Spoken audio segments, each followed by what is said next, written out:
বিসমিল্লাহির রহমানির রহিম। আসসালামু আলাইকুম। আজ অনেক বড় গড়বড় ঘটে গেছে ট্রাম্পের সাথে।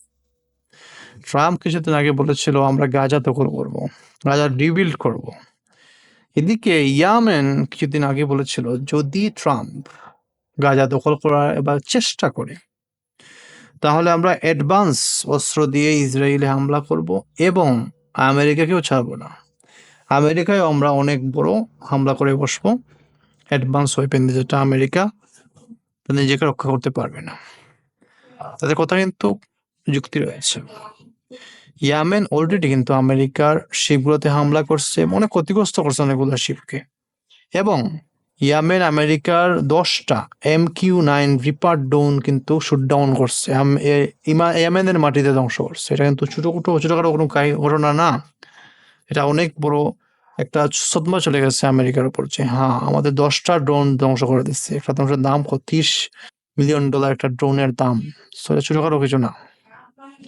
রিসেন্টলি আমেরিকা স্বীকার করছে যে ইয়ামেন আমাদের উপর হামলা করছে, এবং এই হামলা এতটা বিপজ্জনক ছিল যে ওদের শিপের খুব কাছ দিয়ে মিসাইলটা যায়, ওদের হিট করে নেয়। হয়তো আমি বুঝতে পারতেছি যে ইয়ামেন ইচ্ছে করে ছাড়ছে তাদেরকে ভয় দেখানোর জন্য, যে দেখ তোদেরকে মারা আমাদের জন্য কোনো বিষয় না।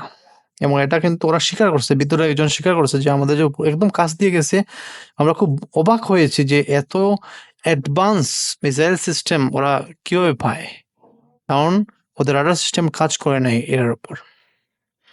এবং সবসময় আমরা দেখি যে ইয়ামেন হামলা করার পর তাদের মুখপাত্র আসে এবং বলে যে হ্যাঁ আমরা এই জায়গায় হামলা করছি, এই করছি, কিন্তু এবার কিন্তু আমেরিকার স্বীকার করছে যে ওরা আমাদের উপর হামলা করছে।